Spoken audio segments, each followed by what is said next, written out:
Hey guys, welcome to the NPS YouTube channel. Here today with Braden. He's one of our employees here at NPS, and what we're doing today is just going through a question that's really common from you guys, and we want to bring these to you all the time. Any questions that you guys have, we figured rather than answer them one at a time, we'll put a video up.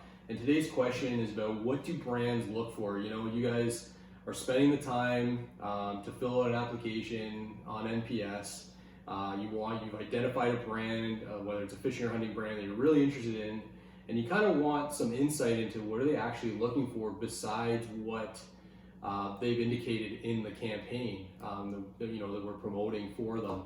So I figured, why not bring in Braden, who's our brand success manager, who has worked with, how many brands do you work with? A couple hundred, probably 300. So that's a lot of brands, a lot of insight. So I thought it'd be super valuable to bring Braden in here and just go over some of the things that brands look for. So before we do that, make sure you like and subscribe. We're trying to keep this channel growing, and if you're subscribed, you're going to be able to get all the content we put out, which will include more Q&As and also fresh sponsorship opportunities as we move into 2021. So let's start with, you've worked with several hundred brands. Obviously they're all different. They're all looking for different things, and but there's got to be some, commonalities, like some trends that you're starting to see. So what would you say is the biggest thing that brand managers look for? Yeah, so this is something that I think has changed in the last, say 5 years. It used to be brands were looking for people who could go to trade shows and who could perform in tournaments. And that's the thing that we heard all the time. That's not necessarily the case anymore. So what brands are looking for, generally speaking, is content, high quality content. Yeah, that seems to be the thing that I'm hearing as well. Yeah. And like you said, we've been doing this for close to 10 years now, and things have really changed. So yeah, content seems to be pretty popular. Yeah, and not necessarily, that doesn't mean that you need to go out and start a YouTube channel and create hour-long feature films. That's not necessarily what we mean. Brands, it's time consuming and expensive to create content. If you create content, you know that. Brands are looking for the ability to collect content from people that they trust, like their ProStaff. And that could mean pictures of your day on the water, pictures of the products they use, some information, product reviews, that sort of thing. Yeah, every brand will have a different specific, but content is absolutely number one right now. Yeah, so you heard it there, content. I know for me, I talk to a lot of brands, and that's really consistent. So obviously that is so. Besides content, what are some of the things that, or what would you say is the next most important thing beyond content? Social media, but again, not in the way that you need to have 50,000 followers. We have 20,000 people who have been sponsored through NPS. The vast majority of them would have less than 5,000 followers on social media across all their channels. So it's a good thing you mentioned that. That is a big misconception out there, is that you need thousands of followers, but I would say probably more than half, maybe even 70% of people who get sponsored when they go through NPS probably have less than 1,000.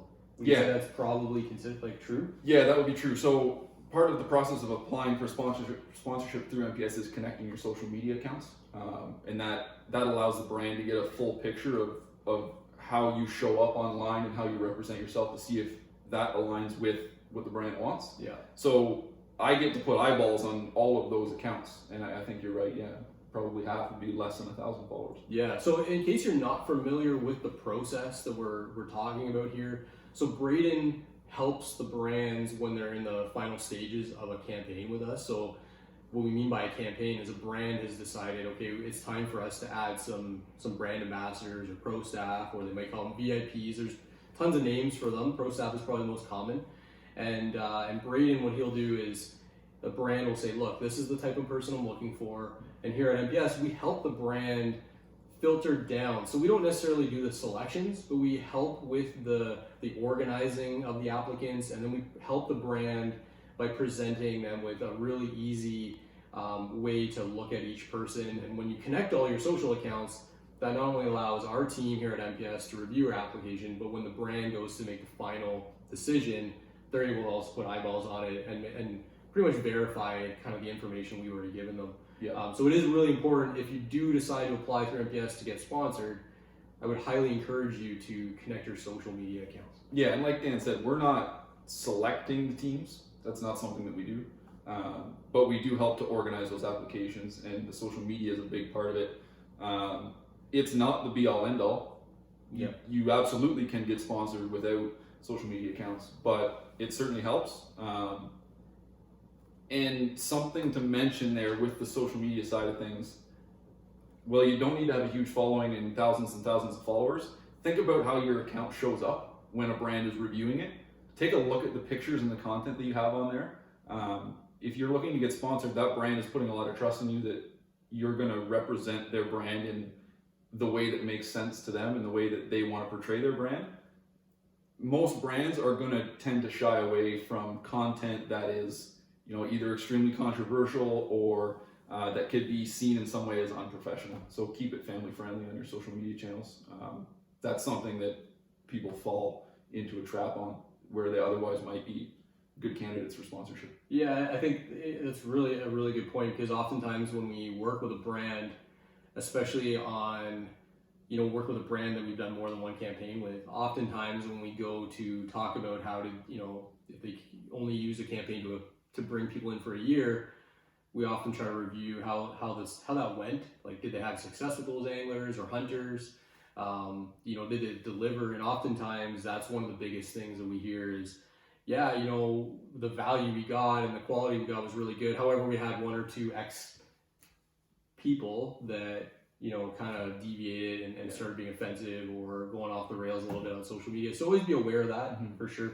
Is there anything else you think you want to add? I mean, those are really the two key components today. The industry's changing all the time, but today, at the end of 2020, trade shows aren't around right now.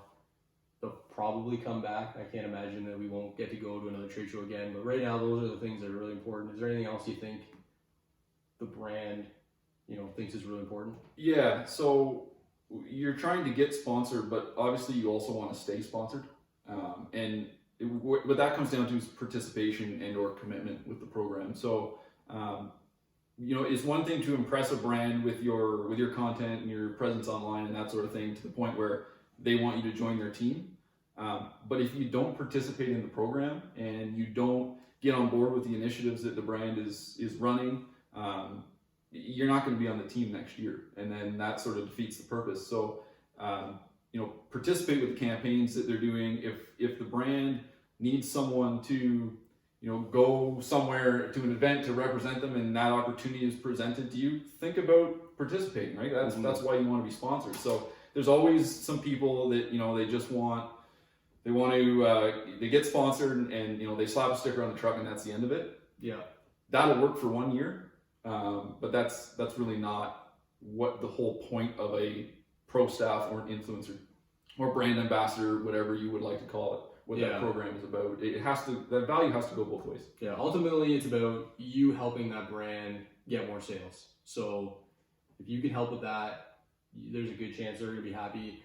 And another thing I want to add is our goal isn't to get you to apply to every brand on MPS. Our goal is to help you get sponsored.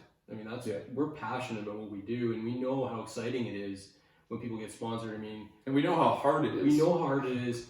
And when you do these things and you bring value to the brand, the industry is super small, and there's a really good chance that that brand manager or a ProStaff manager is really well connected, and they're probably affiliated with other brands, and brands talk. And we know for a fact that people who get sponsored, maybe get their foot in the door through MPS, if they're good and they try hard and they communicate with the brand regularly, they're probably going to be on many teams by the end of that year just because of the effort they're putting out. You really do get what you put in. You might need to prove yourself in the beginning. Brands aren't going to offer you the world right away. But as you put yourself out there, you show them you're trying, you figure out ways to deliver value, you communicate with the brand, they're going to tell you when you're doing well and what you can do to improve. They want to work with you. But a lot of that communication is on the ProStaff too. Right, absolutely. 100%. And in fact, I would say that 99% of it is on the ProStaff, because you might think that that marketing manager or brand manager is thinking about you, but they're probably not. They're really busy, and oftentimes the marketing manager is probably the busiest person at that company. Yeah. So you really need to take it upon yourself, and don't be offended if they don't reach out to you. It's not that they don't want to talk to you. It really is that they're just so busy. And I had a good friend who used to always tell me, like, squeaky wheel gets the grease. Yep. That's so true with this industry and with ProStaff. You need to be making yourself present and telling that brand manager, hey, look, I'm doing something for you. It really is hard for them to track what you're doing unless you're telling them what you're doing. So really participate and be committed. I mean, we see both sides of it, right? We see the anglers and the hunters becoming sponsored, but we also see when those people are no longer on the team. Yeah. And generally speaking, when that happens, it's because they just weren't committed enough or weren't participating in the program enough. Yeah. No, I think it's I think those are three great things. I'm sure we'll have you back again in like a year to talk about this topic again, maybe sooner, because again, it's always changing, especially now. I mean, right now our team is working from home, just trying to do our part here. But yeah, I mean, it's always changing, and I think that we're going to see new trends come about in 2 years and in 5 years, just like we've seen from when we first started in 2011. So anyways, I want to thank you guys for spending the time with us and getting to learn a little bit more. The more you know, the more, you're going to be able to present a quality application to a brand, which really helps everybody. It helps the brand, it helps you, and it helps us, because what we want to do is make sure you're successful. So thanks again. Make sure you like and subscribe, and see you soon.